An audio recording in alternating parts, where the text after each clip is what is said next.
Hello friends, creative শ্রাবণীর আরেকটা ছোট্ট travel ব্লগে তোমাদের সবাইকে স্বাগত। গত রবিবার মানে 15ই ডিসেম্বর আমার বাড়ি থেকে মাত্র 5 মিনিট দূরত্বে যে জায়গাটা আমি ঘুরে এলাম সেই জায়গাটা নিয়েই এই ব্লগ। জায়গাটা ছিল শেরশাশুড়ি টোম বা শেরশাশুড়ির সমাধিস্থল। ইতিহাসের পাতায় শেরশাশুড়ি সম্বন্ধে আমরা সবাই পড়েছি, তোমরা অনেকেই তাই ওনার বিষয়ে সবটা জানো। তাও আমার এই ছোট্ট ব্লগে ওনার বিষয়ে আমি তোমাদের কিছু জিনিস জানানোর চেষ্টা করব। চলো ব্লগটা শুরু করা যাক। প্রথমে তোমাদের জানিয়ে দিই, এই জায়গাটায় ঢোকার জন্য প্রবেশ মূল্য টিকিট হচ্ছে 25 টাকা পার হেড। আর এই এরিয়াটা হচ্ছে পার্কিং এরিয়া।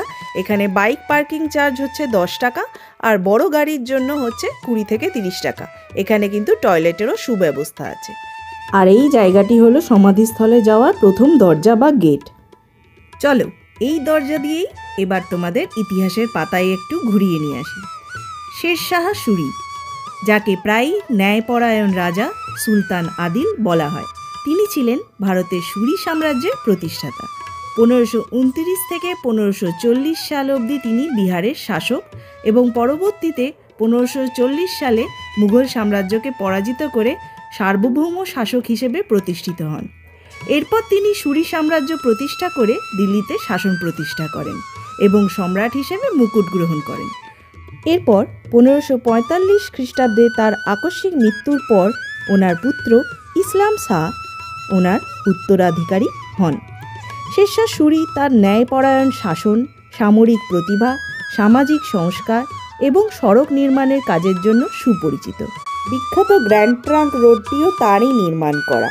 ভারতীয় মুদ্রা ব্যবস্থার সংস্কারও করেছিলেন তিনি, রুপি মুদ্রা চালু করেছিলেন। শেরশাহ সুরির শাসনকাল ছিল তুলনামূলক স্বল্পকালীন, তবে তার অবদান ভারতের ইতিহাসে খুবই গুরুত্বপূর্ণ।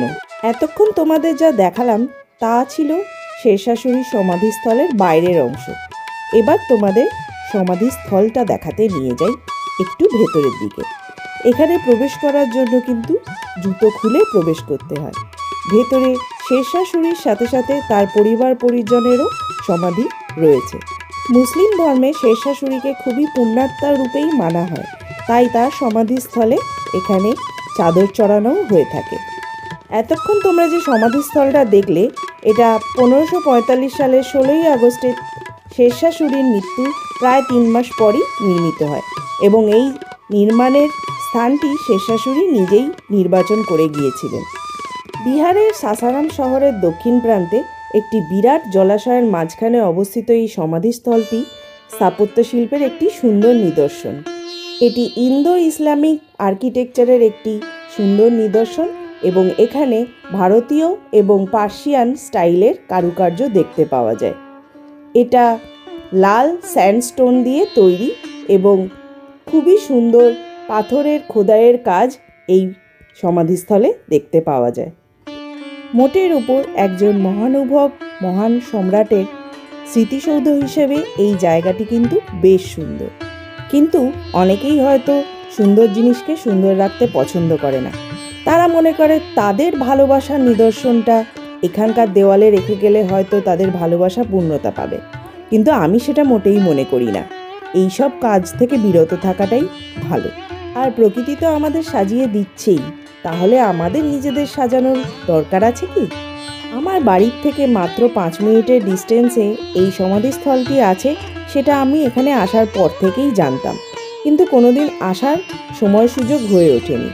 এই শীতের শুরুতে এখানে এসে সত্যিই খুব ভালো লাগলো।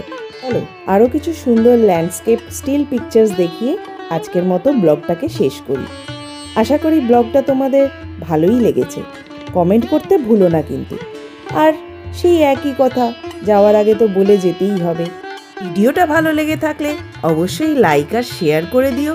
আর তোমার প্রিয় বন্ধুদের সাথে বা প্রিয়জনদের সাথে আমার চ্যানেলটা একটু শেয়ার করে দিও না, যাতে নতুন ব্যক্তিরা আমার চ্যানেলে একটু সাবস্ক্রাইব করে আর আমিও নতুন নতুন ব্লগ বানাতে আরও উৎসাহ পাই।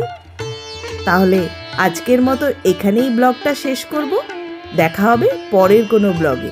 আর আমার চ্যানেলের ক্রাফট ভিডিওসগুলো দেখতেও কিন্তু ভুলো না তোমরা। ক্রাফট ভিডিওস না দেখলে ট্যুর ব্লগস কিন্তু দেখতে পাবে না, আর ট্যুর ব্লগস না দেখলে ক্রাফট ভিডিওসও দেখতে পাবে না। তাহলে এখানেই কি শেষ করি?